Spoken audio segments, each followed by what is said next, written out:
I don't know if our Madrasa still stands by the walls of Samarkand. Maybe it was rebuilt. Maybe it was left to crumble. But if you ever pass by an old stone column with Turkic script, perhaps you'll hear someone, long ago, whispering ayats, fighting sleep, and quietly copying the words of Imam al-Ghazali. My name was Yusuf. I was a student. I lived when Samarkand was the heart of the Muslim world. And I want to tell you what it was like to study in a time when every book was a treasure and every word salvation. But for now, if you haven't fallen asleep yet, leave a comment with the minute you drifted off and the city you're from. Subscribe. Tomorrow, I'll tell you something else the world has forgotten. I wake up before the morning adhan. The madrasa is still dark. Only in the corner, an oil lamp, burning low by the feet of our senior student, Abdullah. He didn't sleep. He's been copying Hadis all night, shivering in the damp air of dawn. Outside, Samarkand begins to wake, slowly, not all at once. The city stretches, clears its throat, rubs its eyes. First, the footsteps of the town criers. They walk from the market up toward the mosque, calling out to the city. On their backs, leather tubes with official decrees. There are 3 of them today. That means something important. Maybe new taxes. Or another order from the emir. No selling wine. No wearing foreign clothes. No arguing with the ulema in public. Then, the crow of a rooster. 1. Then a second. Somewhere, a dog barks. We don't like them much, but they live in the shadow of the walls and don't ask for food. The smell of smoke. Someone's already lit the tandoor. It smells of burnt cotton, damp dust, and just faintly, of flatbread that hasn't been baked yet, but everyone is already waiting for it. I step out into the courtyard. The stone tiles are cold beneath my bare feet. My kaftan smells of mold and ink. I hung it near the wall to dry, and during the night it rained. By the well, serious students are already gathering. Not all, just those who still hope. To become a qadi, a madaris, or, who knows, a translator at the court. The rest are still asleep. They came here because their fathers couldn't feed another mouth, or because they believe Allah will show them a path, even if their minds are dim. I wash. The water is freezing. I whisper Bismillah, rubbing the cold into my eyes, my nose, behind my ears. That sharp pain wakes you better than any shout. From the minaret, the voice of the mueddin rises. Old Ahmad. His voice is hoarse but warm. He doesn't sing. He whispers to the sky, and Samarkand falls still for a moment. Even the nut vendors hush. Even the camels in the caravanserai stop snorting. Allahu Akbar. After the prayer, the first lesson begins. We gather in the long gallery beside the inner garden. There are pomegranate trees there. One has already split open. Everyone sees it, but no one touches it. They're teaching us more than words. They're teaching patience. Our teacher, Ibn Yunus, thin, eyes like coal, his beard always dripping. He washes before every lesson, even in winter. He begins with Alhamdulillah, then says, "Today we read Surah Al-Fatiha, and if you think you know it, you're mistaken, because you do not understand what it means to say, Master of the Day of Judgment." He strikes the floor with his stick, not us, just the ground, to make sure we're awake. Sometimes I look out the window. The streets are alive now. Women arguing over the price of dates, donkeys braying and kicking. Someone shouting, maybe over debt, maybe over a woman. In Samarkand, it's hard to tell one from the other. But here, in the madrasa, everything is the same. My hands smell of ink. My stomach is empty. And my head is full of words, words, words. Master Ibn Yunus sits cross-legged on a woven mat. In front of him, an old wooden lectern, worn smooth by the elbows of students long gone before us. Some of us have Surah al-Ikhlas written on our tablets. Some, just letters. Some, nothing at all. They just sit and listen. There are many like that. They didn't come for knowledge. They came in hope. That knowledge might choose them. Today, he speaks of shahada, of martyrdom, softly, not with fire or thunder.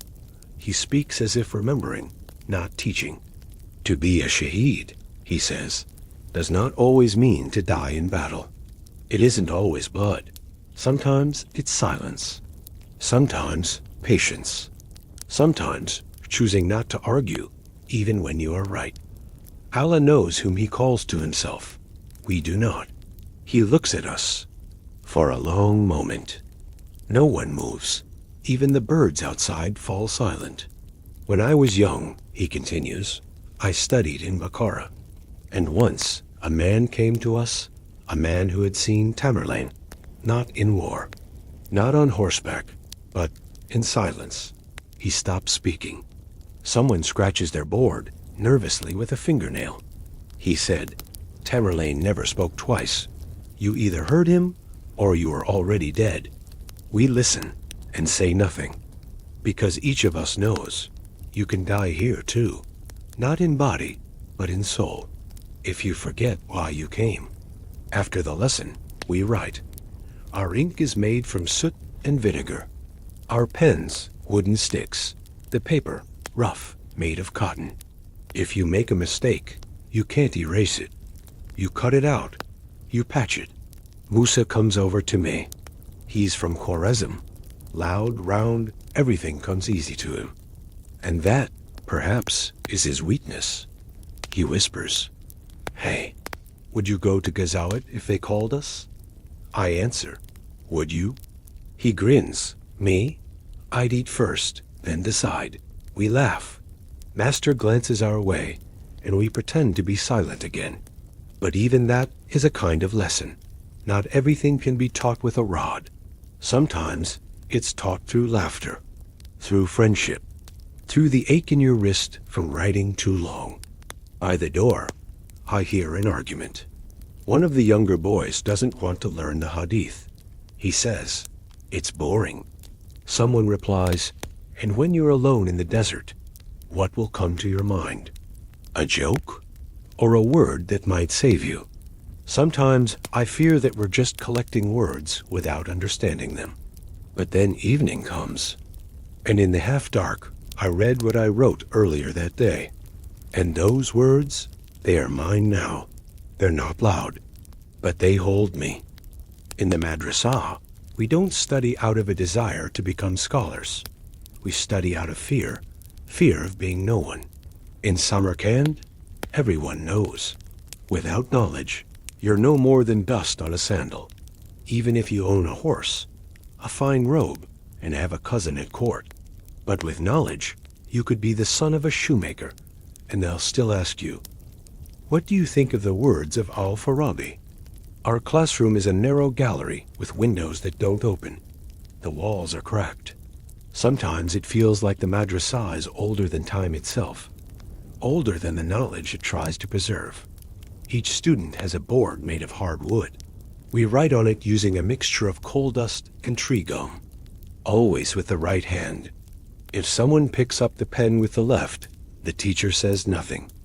But the next day, 2 senior students visit him, and from then on, he writes with the right. Our slates are our memory.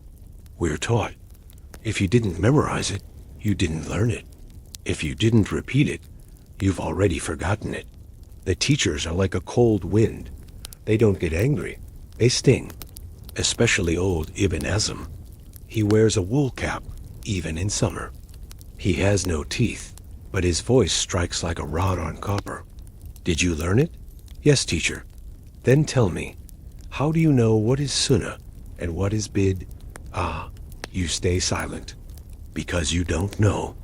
Because the books don't say. Because the answer is between the lines. He slams a slate against the stone floor. Ink splashes everywhere. Some students flinch. Some laugh and catch the drops on their tongues.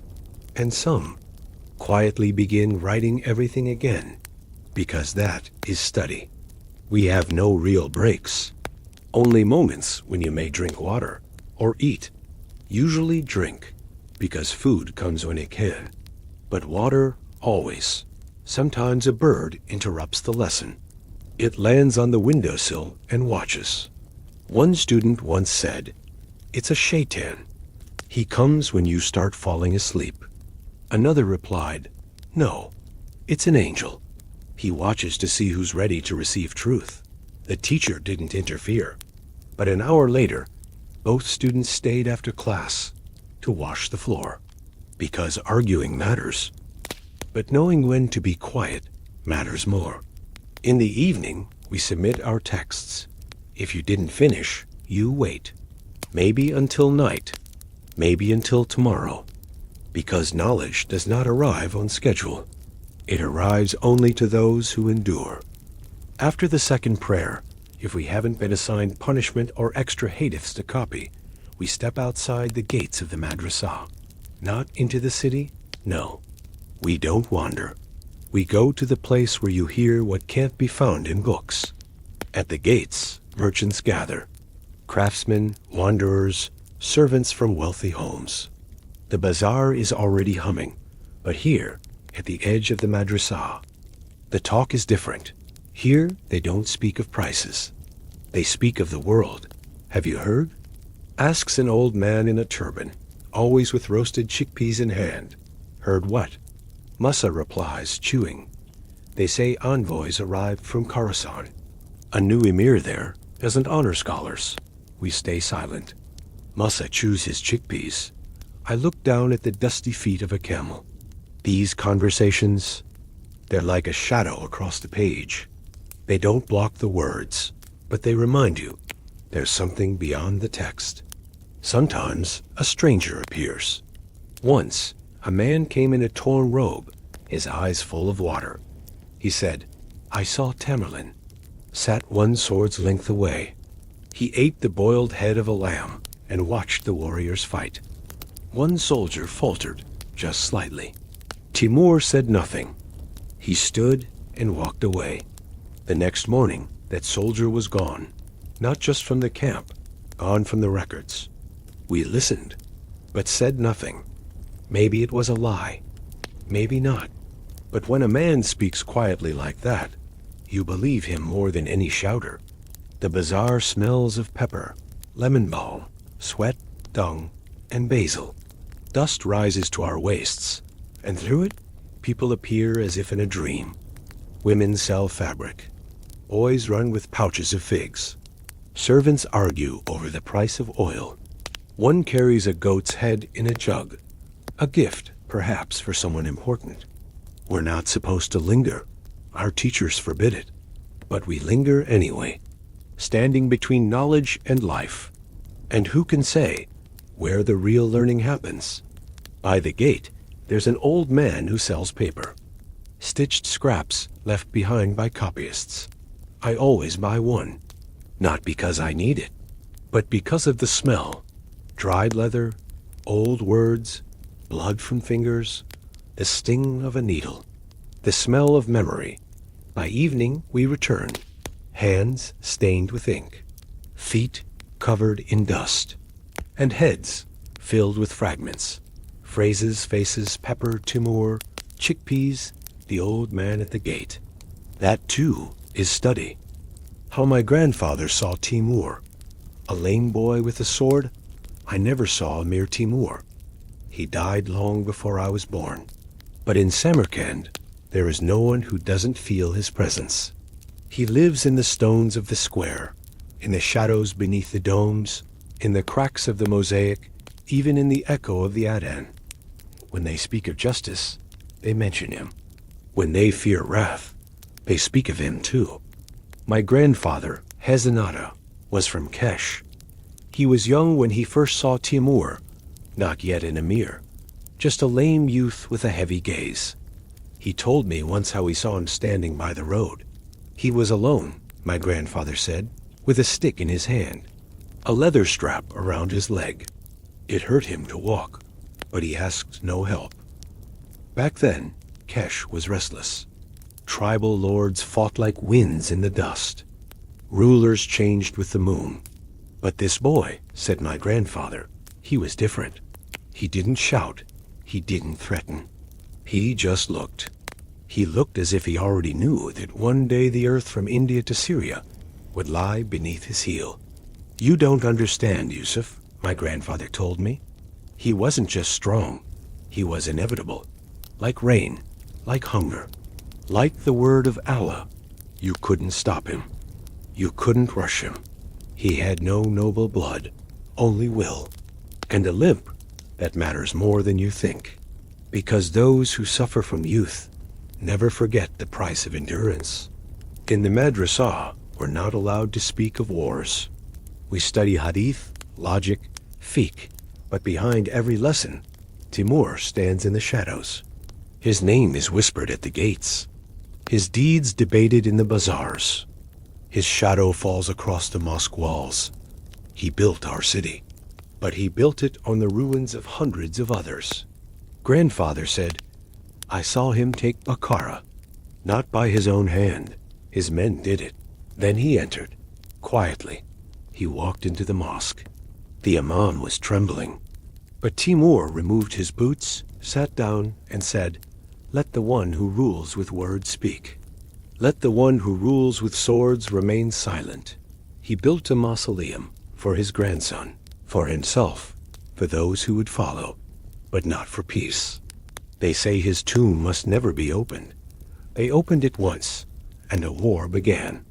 To us, the students of the Madrasa, he is not a hero, not a villain. He is a lesson in how strength can walk beside wisdom, but not be it. How fear can build, but never teach. How glory can blind even those who pray day and night. We study Arabic to read the Quran, Persian to understand poetry, Turkic to hear how the people speak. But the language in which the legends of Timur are told is the language of ash, because every story that reaches us about his campaigns smells of smoke, of splintered wood, of screams, and of gold glinting in blood. In our Madrasa, we had an old book of chronicles, copied by hand, worn, missing both its beginning and its end. There was a tale inside of how Timur's army reached Delhi. They say the sky turned yellow that day, not from sand, from the dust of 1,000 hooves. Timur didn't come to plunder. He came to remind the world who decides who lives and who serves. They say he prayed before the assault, removed his boots, laid his cloak on the ground, and whispered Surah al-Fatiha, then gave the command. First arrows, then walls, then silence. Delhi burned. Yet there remained a mosque he refused to enter. The house of Allah needs no protection from us, he said. Let it be as it is. But the city burned, and thousands of captives, poets, physicians, architects, were sent to Samarkand. It was their hands that built the domes beneath which we now sit. In Damascus, it was different. Our teachers tell the story between lessons, never aloud. There, Timur didn't want to destroy. He wanted to convince. But to convince the scholars is harder than to break a wall. They said they would never recognize him. They called him a barbarian. Said a righteous man does not wage war for glory. So he ordered the ulema to be tied to the mosque's columns. And for a whole day, he recited the Quran to them. Then said, Now you know who I am. With Baghdad, it was stranger still. He never entered. They say he stood on a hill for 3 days, just watching. And then he turned and left. No one knows why. But an old man who once sat by the city gates told us there was too much memory in that city. Even for him. In the Madrasa, we whisper these stories. They're not part of the lesson. They are more like a wound. An old one, still not healed. We pray that such times never return. But sometimes we look at the maps in our books and wonder, perhaps we are here now, because once he was there. When we step into the courtyard of the Madrasa after lessons, Our eyes always drift to the horizon, to where Registan begins. You never grow used to it. Just like you never grow used to how a star looks, even if you see it every night. It's simply there, massive, geometric, still, a symmetry that holds the air itself in place, as if the city breathes through its stone portals. They say this was once a market, long ago, a place where merchants, imams, craftsmen, and judges gathered. No plan, no blueprints, just noise, dust, heat, and the mingled scent of mint, sweat, and horsehair. Then Timur came and decided, in the heart of his empire, there should not be a market, but a statement of knowledge. But the Registan we see today was built later, by his sons, his grandsons, those who tried to live up to his name. The first Madrasa wasn't born from a scroll, but from ash. After the conquests, they brought in hundreds of architects from Shiraz, Baghdad, Damascus. They were given land, tools, and an obligation. Build something that would last for centuries. First came wooden frames, then bricks fired in round ovens outside the city. Horses pulled water, children mixed clay, slaves carried beams, and the masters, they drew arches in the sand. At night, around the fire, poets debated whose words were worthy to be etched onto the facade. The strangest thing is this: every corner of the madrasa feels like it was designed by someone who knew no one would remember his name. And still, he continued, I once found a hidden corner between the mosque and the classroom. There, pressed into old plaster, was a single handprint. Someone had touched the wall while it was still wet. No name, no story, just the mark, a sign. I was here. The walls bear inscriptions, not just from the Quran, sometimes from poets, sometimes philosophers. These are quietly hidden from view, because today's scholars frown upon such decorations. But back then, under Timur, a thought could be dangerous, but it was not yet forbidden. They built Registan like a text. Every tile, every mosaic, every minaret, a line of script. One day I learned there's a hidden number in the geometry of the central arch, a ratio that repeats in every dome. It comes from nowhere, not the Quran, not the Greeks. But it is there, and the domes. Their blue roofs rise even through the dusty air, especially during wind season when the sun sets in haze, and it looks like silk lanterns drift over the city. Beneath these domes, we now sit. We, the students. We, the tired, with our ink-stained fingers and wooden tablets. We repeat lines. We memorize thoughts. We recite. But sometimes, in the silence, one of us looks up. Just looks at the dome and realizes it is not just stone. It is a question, one that may never be answered, but must be held in the mind the way one holds a breath before a prayer. To live in Samarkand is to live beneath the shadow of Amir Timur, not the kind of shadow a tree casts, cool and gentle, but the shadow of a sword, hanging forever above the city, even a generation after his death. He has long since passed. His bones rest beneath the green dome of Gur-e-Amir, but people still speak of him as if he had just ridden down the main street on a black horse. They argue, was he a tyrant? A savior? But no one doubts that he was. And in that lies his power and our burden. In the Madrasa, they don't teach us the chronicles of his conquests, but his presence is everywhere. In the buildings where we study.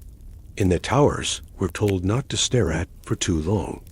In the legends, in the sense, in the very architecture of the city. Sometimes, walking through the bazaar, I see an old man's face, a face that seems to remember not years, but eras.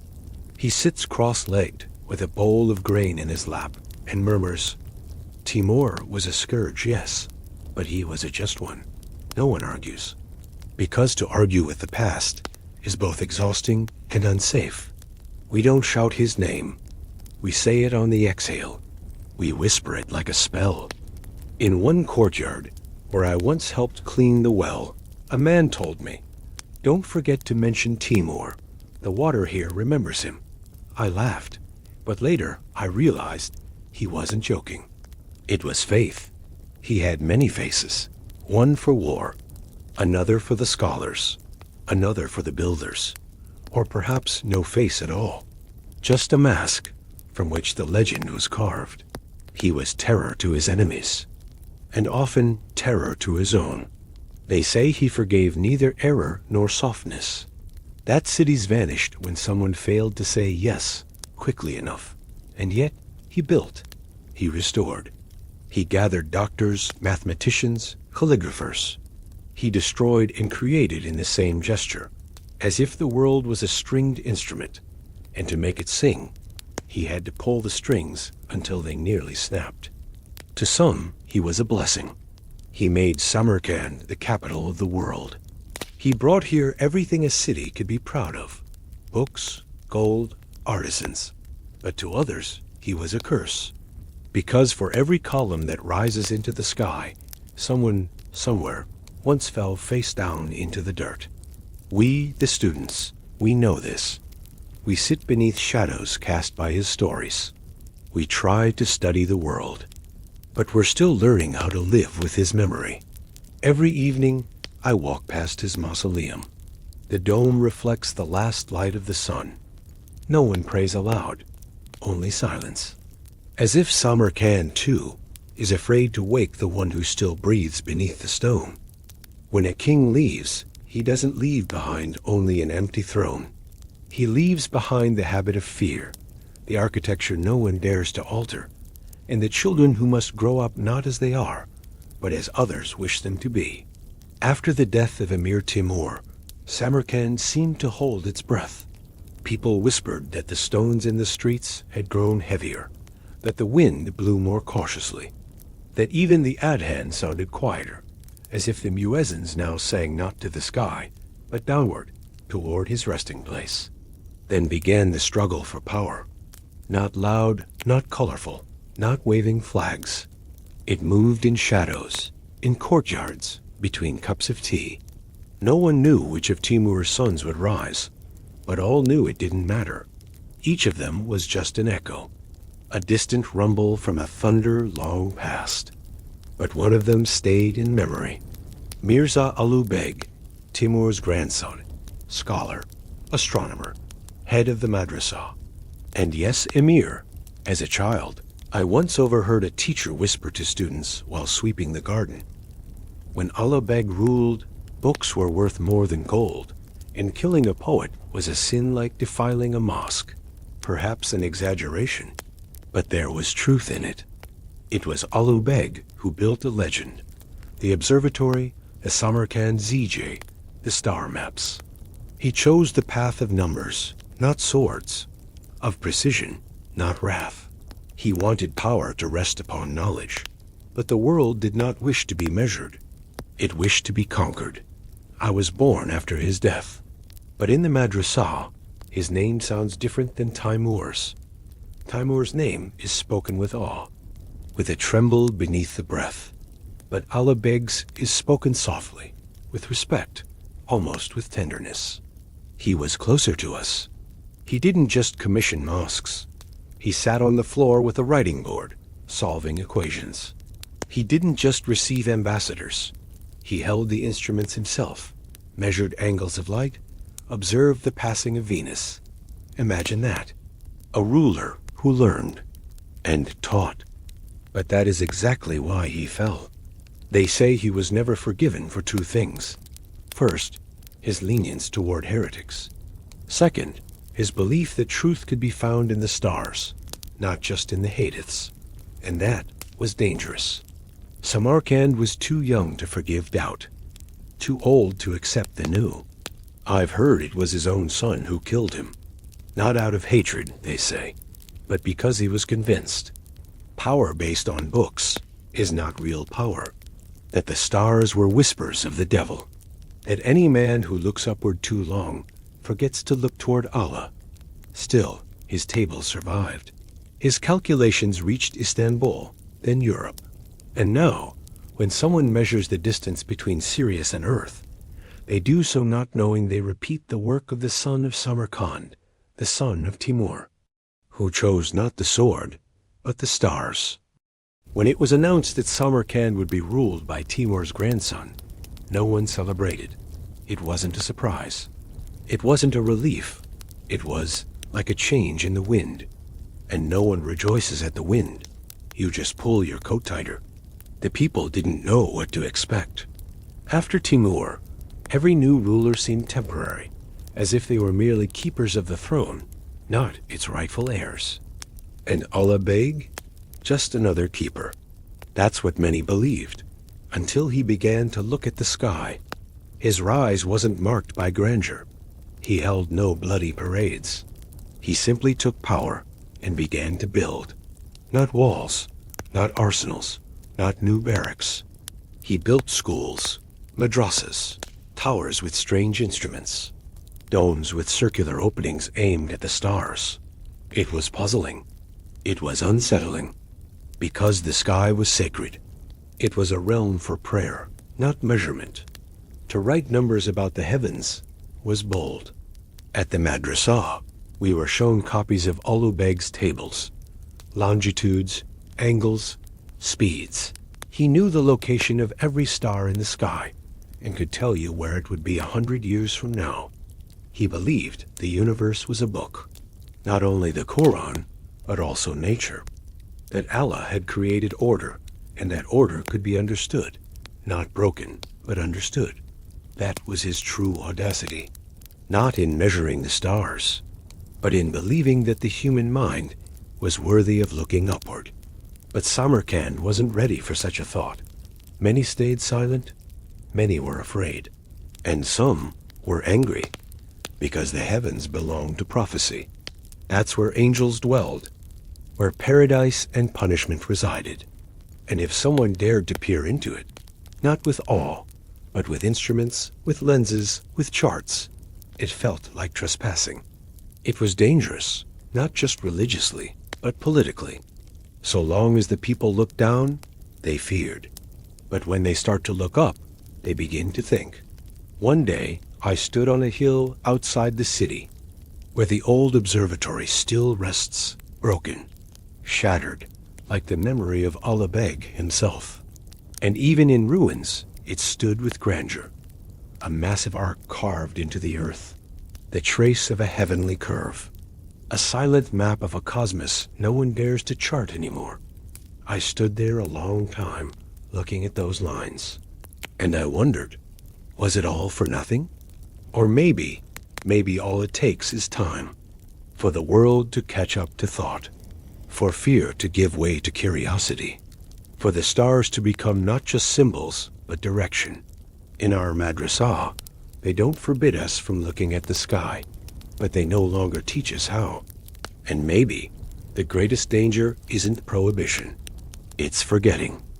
In Samarkand, everything is built in dust, and everything falls back into dust. But some ruins don't look ruined. They look like they simply sank into the earth, as if waiting for time to pass. Ulu Beg's observatory is one of those places. It didn't die. It grew quiet. It pressed itself close to the ground, like someone being hunted who knows they must survive. I went there once, not alone. It was a secret visit. We slipped out of the madrasa before dawn, while the city was still scratching its back and turning in its sleep. We walked in silence, through dry grass, over hills, and then it opened. A void, a trench carved into the earth, a semicircle, marble steps, and at the center, a massive, curved slab of stone. Or rather, what was left of it. It was a sextant, enormous, embedded into the ground, part of a structure that was once the most precise eye ever turned toward the sky. I didn't know then that this stone had helped measure the tilt of Earth's axis, that it had given birth to the Zijayala Beg, a star chart that would later inspire men in distant lands, speaking different languages, praying to different gods. I just stood there, staring at the stone, cracked, dusty, rain-stained, and yet alive, as if it still remembered every point of light, every star, every ray that once slid across its surface. Later, I read that the inside of the observatory had no windows, no candles, no stray light. It was built like a shrine to silence. Scholars entered as if entering a mosque, with ablution, attention, reverence. It wasn't entertainment. It was worship. Worship of geometry, of angles, of numbers, of a single point moving slowly, predictably, across the heavens. We students walked the curve of that buried arc, and each of us felt something strange, as if we were not walking on stone, but on the inner rim of the sky. The observatory was built in a time when Samarkand wasn't just the capital of an empire, but the capital of thought. When travelers came not just for trade, but for truth. When young men dreamed not of palaces, but of the right to hold a compass in the shadow of a tower. Now, it's empty. Birds have nested in its cracks. Grass grows between the stones. But if you close your eyes and lay your hand on the wall, you can still feel it breathing. Slowly, calmly, like someone who once knew the truth and no longer needs to speak it. I left with a strange feeling. Shame, because I will never build anything like that. And pride, because I was there. Because I am from Samarkand, a city where the stars once truly felt closer. In the Madrasa, they teach you to speak with certainty. Your voice must be firm, your verse memorized, your opinion backed by a source. You are not meant to doubt. You are a vessel of knowledge, a vessel of faith. And a vessel that trembles is unfit, but everything alive trembles, and so do we. Doubt in the Madrasa is like smoke. You don't see it, but it's everywhere. You never speak of it aloud. But at midnight, when the ink has dried and the body is worn, you still hear a question inside you, one you're not allowed to ask. I remember one night, Musa and I sat in silence beneath the lantern. We didn't speak, just sat, each of us thinking our own thoughts. I wondered, can you measure a star without insulting God? He wondered, can you describe the world in formulas without losing your soul? They gave us rules, not answers. But the mind is no dog. It does not sit on command. When I first studied geometry, I felt like Allah was smiling inside every perfect proportion. When an angle curved into a perfect circle, when a figure fit so elegantly within a square, I didn't feel pride. I felt reverence. Not victory, but prayer. Mathematics is not a challenge to faith. It is a way of reaching for the same truth, just from a different side. But not everyone sees it that way. To some, anything not found in Hadith is from Shaitan. And so the word astrolabe sounds more dangerous than suing. I once heard a young teacher, fiery, sharp-shouldered, whisper, "Science is a path, but a path without fear. And where there is no fear, there is no fear of God." An old master, the one who always sat under the tree, shifted quietly and, without looking up, continued to write out a formula passed down from the days of Kharazm. He didn't argue. And in that silence, he said more than any voice could. I often feel like I live in between the verses of the Quran and the formulas of Euclid, between scholars and ascetics, between a sky to be worshipped and a sky to be measured. I don't know if it's possible to be both student and seeker, but I do know this. My heart beats faster when I understand a structure, and when I hear the name of Allah at the start of a verse. Both are like breath. Inhale, reason. Exhale, faith. There are too many stars in Samarkand not to doubt, too much knowledge not to ask, and too much silence to scream. I keep studying, and I don't know what matters more, the verses I've memorized or the doubts I never dared to say aloud. Now, when I look back on the lessons on our silent walks to the observatory, on the shaded domes where we learn to tell an ayah from a formula, I realize something. Samarkand breathes with two lungs. One is faith, the other, reason. And neither can live without the other, just as a man cannot survive by only inhaling, ever exhaling. Timur left behind walls and fear. Allah Beg left behind numbers and silence. One built the city like a fortress, the other like a question.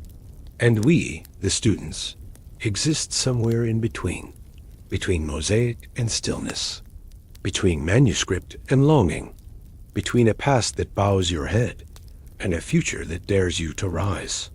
I don't know if my name will ever be remembered, but if someday someone finds an old wooden board with faint traces of ink still clinging to its surface, and carved on the back is the name Yusuf, let them know this. I lived in Samarkand. I studied. I thought. I feared. I looked upward. And one day, among all the lines, the formulas, the prayers, I finally understood that meaning isn't found in the answers. Meaning is found in never stopping the search.